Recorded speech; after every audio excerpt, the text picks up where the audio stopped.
Welcome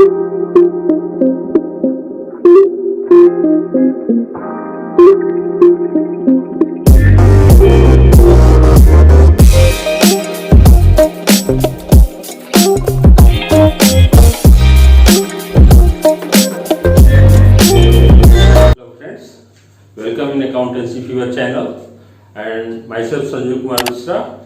Now we are going with chapter 3 business environment. हमारा यहाँ पे टॉपिक है बिजनेस इन्वायरमेंट का डायमेंशन ऑफ बिजनेस इन्वायरमेंट। हम इसके पहले एक वीडियो ऑलरेडी बना चुके हैं और मैं आपसे बार बार रिक्वेस्ट करूंगा कि आप इसके पहले वाले उस वीडियो को जरूर देखें। अगर उस वीडियो को आप देखते हो तो डेफिनेटली आपको ये वीडियो भी समझ में आएगा, ये टॉपिक भी समझ में आएगा। तो हमारा यहाँ पे आपसे रिक्वेस्ट होगा कि ये सारे वीडियोज आपके लिए बहुत ही इम्पोर्टेंट हो सकते हैं और लोकल लेवल पे आपका जो इस समय कोरोना के कारण जो भी स्टडी और आपका एजुकेशन सिस्टम डैमेज है उसमें ये वीडियोज आपके लिए बहुत ही हेल्पफुल हो सकते हैं। और इसलिए मैं आपसे रिक्वेस्ट करूंगा please watch complete video till the end. Okay, तो आते हैं हम पॉइंट पे अपने। हमारा चैप्टर है बिजनेस इन्वायरमेंट और टॉपिक है हमारा डायमेंशन ऑफ बिजनेस इन्वायरमेंट। तो इसमें हमको ये देखना है कि कल हमने जो पहले वीडियो आप देखे होंगे उसमें आपको ये बातें बताई गई हैं कि हमारे बिजनेस के सराउंडिंग कुछ ऐसे फोर्सेस होते हैं जो न चाहते हुए भी ऑटोमेटिकली वो हमारे बिजनेस के सराउंडिंग काम करते रहते हैं और इस तरह के बहुत सारे फैक्टर्स फोर्सेस काम करते हैं। तो यहाँ पे हम लोग उन टॉपिक्स को डिस्कस करने वाले हैं कि वो कौन से डायमेंशंस हैं जिनके सराउंडिंग हमारा बिजनेस मूव करता है या हमारे बिजनेस पे उनके इम्पैक्ट पड़ते हैं। तो वो डायमेंशंस हैं हमारे, नीचे आपको पॉइंट्स दिए गए हैं। हम थोड़ा सा इसका डिफिनेशन देखते हैं क्या है। Dimensions of business environment it refers to all those factors which have direct और indirect influence over business transactions. क्या होता है डायमेंशंस? वो सारे फैक्टर्स जो हमारे बिजनेस को डायरेक्टली और इनडायरेक्टली इन्फ्लुएंस करते हैं, इफेक्ट करते हैं, प्रभावित करते हैं और हमारे बिजनेस का के ऊपर इसका बहुत बड़ा इम्पैक्ट पड़ सकता है या पड़ता भी है। कई बार सिचुएशन ऐसे आते हैं जैसे अभी आप कोरोना के टाइम पे देख रहे हैं तो बहुत बहुत बहुत बैड इम्पैक्ट हमारे बिजनेस इन्वायरमेंट के लिए आया था।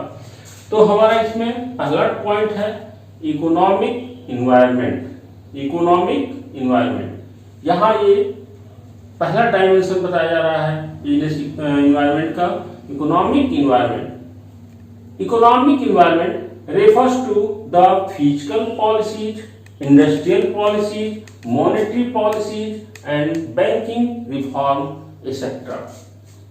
यहाँ पे क्या होता है हमारा इकोनॉमिकल पॉलिसीज में? तो इकोनॉमिक पॉलिसी में हमको ये देखना होता है कि बहुत सारे जब गवर्नमेंट मतलब चेंज होता है गवर्नमेंट या जो भी गवर्नमेंट होती है उनका एक विजन होता है कि हमें अपने इकोनॉमी को, अपने कंट्री की इकोनॉमी को किस तरीके से बेहतर लेवल पे ले जाना है, कैसे हमको अपनी जीडीपी को बढ़ाना है, कैसे हमको अपने नेशनल इनकम को बढ़ाना है। और इसलिए वो बहुत सारे इकोनॉमिकल डिसीजंस हमारे गवर्नमेंट लेते रहते हैं सिचुएशन और ओवरऑल जो वर्ल्ड लेवल की जो बिजनेस रिफॉर्म है उसके अकॉर्डिंग वो भी अपने आप को बेहतर पॉलिसी लेकर के आना चाहते हैं। तो इसमें जो गवर्नमेंट की फिजिकल पॉलिसी होती है, जो गवर्नमेंट का इंडस्ट्रियल पॉलिसी होता है, इंडस्ट्रीज को लेकर के बहुत सारे गवर्नमेंट प्लानिंग बनाती है, कौन सारे इंडस्ट्रीज को लाइसेंसिंग करना है, कौन सारे ऐसे इंडस्ट्रीज हैं जिनकी लाइसेंसिंग को बंद करनी है। ठीक है, मॉनेटरी पॉलिसी, मनी से रिलेटेड जो पॉलिसीज होती है गवर्नमेंट की वो पॉलिसीज, ठीक है, मार्केट में कितना मनी का सर्कुलेशन होगा, किस तरीके से मनी का सर्कुलेशन होना है, तो मॉनेटरी पॉलिसीज लेकर के गवर्नमेंट आती है। बैंकिंग रिफॉर्म यानी गवर्नमेंट जो है टाइम टू टाइम अपने रिजर्व बैंक ऑफ इंडिया या जो भी सेंट्रल बैंक होते हैं किसी भी कंट्री के, उन सेंट्रल बैंक के थ्रू क्या करते हैं गवर्नमेंट वो इसके थ्रू जो है क्या करता है कि पूरा एक पॉलिसी बनाता रहता है और उस पॉलिसी के अकॉर्डिंग ही हमारे बिजनेस के ऊपर उसका इफेक्ट देखने को मिल जाता है। दूसरा इसमें दे रहा है सोशल इन्वायरमेंट। डेफिनेटली यह भी एक बहुत बड़ा इम्पैक्ट डालता है हमारे बिजनेस के इन्वायरमेंट पे, हमारे बिजनेस के ट्रांजेक्शन्स पे। सोशल इन्वायरमेंट या सोशल इफेक्ट भी बहुत ज्यादा देखने को मिलता है, क्योंकि पहले हमारा देश, अगर मैं बात करूं इंडिया की या अपने इस लोकल रीजन की ही बात कर लूं, तो डेफिनेटली पहले बहुत सारे लोग इलिटरेट थे, हाईली एजुकेटेड नहीं थे, अच्छी जॉब नहीं थी, बहुत सारे जॉब क्राइसिस थे। तो उस समय हमारी मेंटालिटी कुछ और होती थी। आज हम एजुकेटेड हैं, आज हम अच्छे पोजीशन पे जॉब कर रहे हैं, काम कर रहे हैं, तो निश्चित से हमारी इनकम ग्रो हुई है, हमारी सोच चेंज हुई है, हमारी हेल्थ वेल्थ प्लानिंग सब कुछ हमारा चेंज होते आया है। तो कहीं ना कहीं यहाँ पे सोशल एनवायरनमेंट का मतलब समाज का में जो आम सिटीजन्स हैं, जो पब्लिक हैं, उन पब्लिक की सोच क्या बन रही है, उनकी डिमांड क्या बन रही है, वो क्या लेना पसंद करते हैं। इसमें हम यहाँ पे देखते हैं एटीट्यूड ऑफ पीपुल, जो हमारे सिटीजन्स हैं, जो उस देश के नागरिक हैं, उनका डिमांड क्या है, उनकी सोच क्या बन रही है, उनका एजुकेशन क्या है, वो कितने एजुकेटेड हैं। पहले से हमारा एजुकेशन सिस्टम बहुत बेहतर तरीके से रिफॉर्म हो गया, और जब हम एजुकेटेड होते हैं तो डेफिनेटली हम पहले से बेहतर चीजों को समझने लगते हैं, और इस तरह से हम बेहतर से बेहतर प्रोडक्ट की डिमांड भी करते हैं। इसी तरह से ट्रेड यूनियन, जो हमारे यहाँ इंडस्ट्रीज हैं, उन इंडस्ट्रीज में जो भी एम्प्लॉइज वर्कर्स काम करते हैं, उनके वहाँ जो वर्कर्स हैं, उनका ट्रेड यूनियन बन जाता है, और इस ट्रेड यूनियन के डिसीजन का भी बहुत बड़ा इम्पैक्ट बिजनेस पे आता है। वैसे consumer behaviours and taste, consumer behaviours and taste, consumer का किसी भी प्रोडक्ट के पीछे अभी क्या बिहेव हो रहा है, वो उसकी डिमांड क्या है, उसको वो प्रोडक्ट मिल पा रहा है नहीं मिल पा रहा है, और उसकी टेस्ट, उसकी इनकम बदलती है। आपने पढ़ा होगा इनकम बदलता है, उसकी टेस्ट बदलती है, उसकी डिमांड बदलती है, उसका स्टैंडर्ड बदल जाता है कंज्यूमर का। और इसके अलावा कंज्यूमर प्रोटेक्शन एक्ट वगैरह बनाया गया है, जिसके द्वारा कंज्यूमरों का एक कमेटी भी है, और वो कंज्यूमर्स ये देखते रहते हैं कि जो भी प्रोडक्ट मार्केट में आ रहे हैं, कहीं ऐसा तो नहीं है कि ये आम कंज्यूमर्स के साथ किसी प्रकार का मिसबिहेव किया जा रहा हो, या गलत चीजें, गलत प्रोडक्ट हम कंज्यूमर्स को सप्लाई किया जा रहा है। तो एक कंज्यूमर्स की कमेटी बन जाती है, वो कंज्यूमर्स जो है इन प्रोडक्टिविटीज को मॉनिटर करते रहते हैं। तो इस तरह से यहाँ पे सोशल इन्वायरमेंट का बहुत बड़ा इम्पैक्ट देखने को मिलता है। थर्ड पॉइंट दिया हुआ यहाँ पे पॉलिटिकल इन्वायरमेंट। तो पॉलिटिकल इन्वायरमेंट क्या होता है, मैंने लास्ट वीडियो में आपको बताया रखा है ये चीजें कि गवर्नमेंट जो भी होती है वो तो इकोनॉमिक पॉलिसी लेकर के आती है, लेकिन कई बार क्या होता है कि किसी कंट्री में बहुत सारे पॉलिटिकल पार्टीज होते हैं, या किसी कंट्री में एक सिंगल पार्टी भी हो सकती है। तो जहां सिंगल पार्टी होती है, उनकी मेंटालिटी और उनका जो थीम होता है, वो पब्लिक को लगभग पता हो जाता है कि ये पार्टी किस थीम के साथ काम करना चाहती है।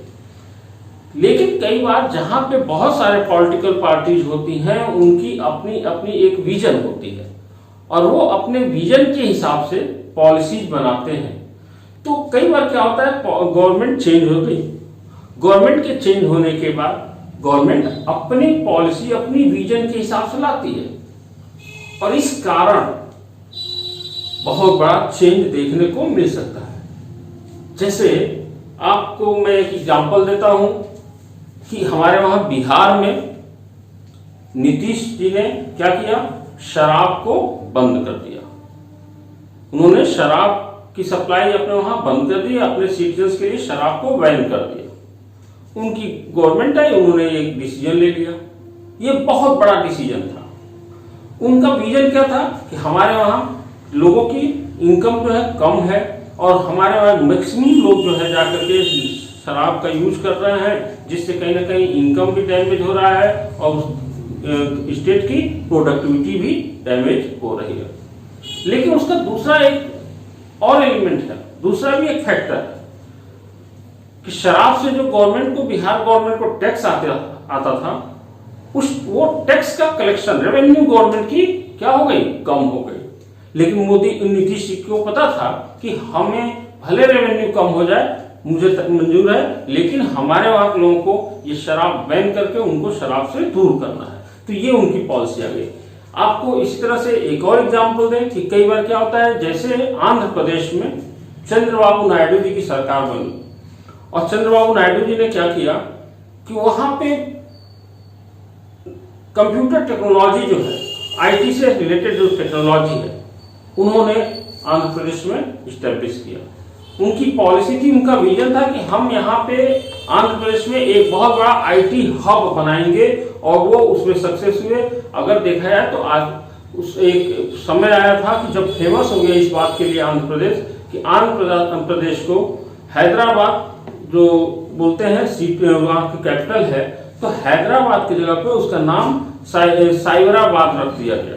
लोग बोलने लगे साइबराबाद का मतलब वो पूरा साइबर जोन हो गया, आईटी जोन हो गया था। और उन्होंने उस पर काम किया कि मुझे अपने स्टेट में लाना है, क्या आईटी सेक्टर को बेस्ट करना है, बूस्ट करना है। इसी तरह से कई बार क्या होता है पॉलिसी, जब बीजेपी की गवर्नमेंट आई तो उन्होंने क्या किया, अभी यूपी से एक उत्तराखंड बन गया, ऐसे ही बिहार से झारखंड बन गया, मध्य प्रदेश से छत्तीसगढ़ बन गया। तो तमाम ऐसी चेंजेस होती रही, कहीं यूपी डिवाइड हुआ, कहीं बिहार डिवाइड हुआ, कहीं मध्य प्रदेश डिवाइड हो गया। और वहां की गवर्नमेंट, जो नई गवर्नमेंट वहां पे बनाई गई, उन्होंने अपनी पॉलिसी लेकर के आई और अपने हिसाब से काम कर रहे। तो इसका भी चेंज देखने को मिलता है।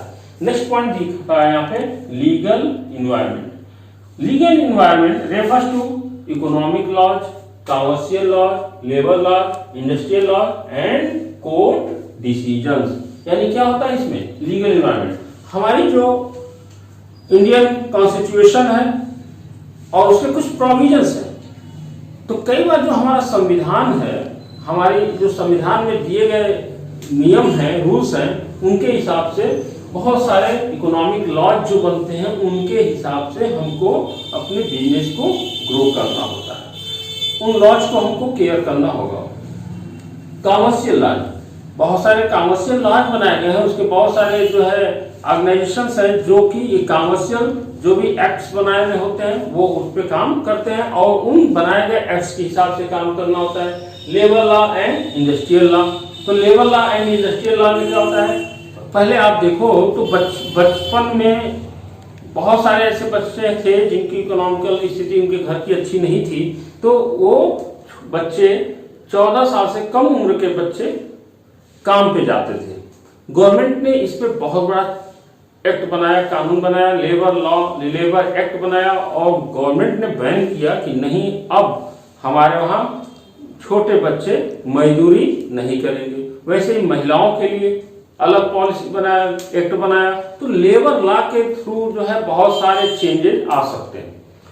Industrial law, labour law and industrial law, किस तरह का इंडस्ट्रीज होना चाहिए, कौन सी इंडस्ट्री हमारे यहाँ सेटअप होगा, इस तरह की पॉलिसीज बनाई जाती हैं। और कई बार क्या होता है, कोर्ट के डिसीजंस बहुत बड़ा मैटर करते हैं। कोर्ट के डिसीजंस जो होते हैं, जैसे कि अगर कोर्ट ने आपको यह डिसीजन दे दिया, कोर्ट का ये डायरेक्शन आ गया कि इस प्रकार का इंडस्ट्री इंडिया में नहीं चलना चाहिए, इसको बैन किया जाए, इसको बंद किया जाए, कोर्ट का डिसीजन आ गया, भैया कोर्ट के आगे तो कोई भी गवर्नमेंट हो, सुप्रीम कोर्ट का अगर आदेश आ गया तो सेंट्रल गवर्नमेंट हो, स्टेट गवर्नमेंट हो, हमारे वहां उस कोर्ट के डिसीजन को मानना पड़ेगा, फॉलो करना होगा। कई सारे ऐसे होते हैं, जैसे मान लो कि आपने कोई इंडस्ट्री लगाया जो रूरल एरिया में आपने लगाया, बाद में वहां पे बहुत सारे लोगों ने, मतलब कि एक तरह से देखा जाए तो वो पूरा पब्लिक प्लेस हो गया, सब आसपास में बहुत सारे मकान और रहने वाले लोगों का व्यवस्था वहां पे बन गया।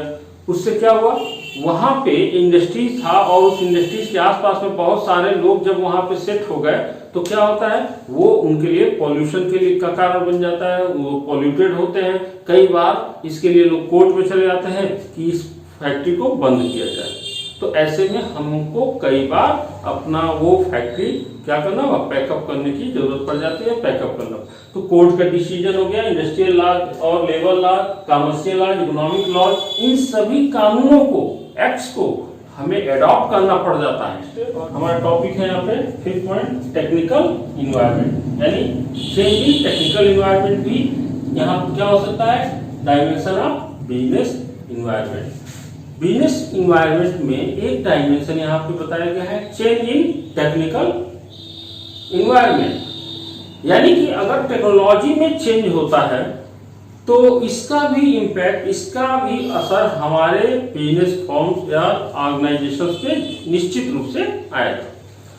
क्योंकि बहुत सारी चीजें हैं जहां पे हमें दिखाई दे रहा है कि बहुत जबरदस्त लेवल पे टेक्नोलॉजी में चेंज, जैसे कि कम्युनिकेशन बहुत ही इंपॉर्टेंट चीज है किसी बिजनेस ऑर्गेनाइजेशन के लिए। तो कम्युनिकेशन में चेंज देखने को मिल रहा है, बहुत ज्यादा टेक्नोलॉजी में चेंज आ रहा है कम्युनिकेशन को लेकर के। ट्रांसपोर्टेशन को बहुत ही बेहतर क्वालिटी का ट्रांसपोर्टेशन सिस्टम आ गया है। पैकिंग, मटेरियल पैकिंग का क्वालिटी बहुत ज्यादा बेहतर हो चुका है, इंप्रूव हो चुका है। इसके अलावा मटेरियल का और अदर कंस्ट्रक्शन जो है उसकी टेक्नोलॉजी चेंज हुई है। आप अपने घरों से देख सकते हैं, पहले जो है छतें बनती थी, घर की छतें बनती थी तो आप देखोगे ईंट के स्लैब पड़ जाते थे, ईंट के छत, अभी कंक्रीट का है। उसमें भी अब बहुत ज्यादा टेक्निकल अवेयरनेस आ चुका है। हम कोई भी कंस्ट्रक्शन का काम करने जाते हैं तो अपने इंजीनियर से, स्पेशलिस्ट से डिस्कस करके उसकी स्ट्रेंथ और उसके फ्यूचर के हिसाब से हम डिस्कशन करने के बाद ही ये सारी चीजें करते हैं। तो आज ये टेक्नोलॉजी के चेंज के लिए हमें अवेयर होना पड़ेगा, अदरवाइज निश्चित रूप से अगर चेंज टेक्नोलॉजी में आता है और मैं या हम बिजनेस ऑर्गेनाइजेशंस वाले इस चीज को एडॉप्ट करने के लिए तैयार नहीं है तो निश्चित रूप से इसका बैड इम्पैक्ट हमारे बिजनेस या फॉर्म पे आना ही आना है। तो आज के डेट में हमने यहाँ पे देखा various dimensions of business environment. वो कौन से इन्वायरमेंट है, कौन से डायमेंशंस हैं जिसके जो बिजनेस के सराउंडिंग मूव करते हैं और इनका हमारे बिजनेस पे इम्पैक्ट पड़ता है। तो इस टॉपिक यहाँ पे इस वीडियो में यहीं तक। नेक्स्ट वीडियो में हम लोग इस चैप्टर को कंप्लीट करेंगे और वो हमारा इस चैप्टर का लास्ट वीडियो होगा। आपसे रिक्वेस्ट होगा कि वीडियो को लास्ट तक देखें। Thank you very much.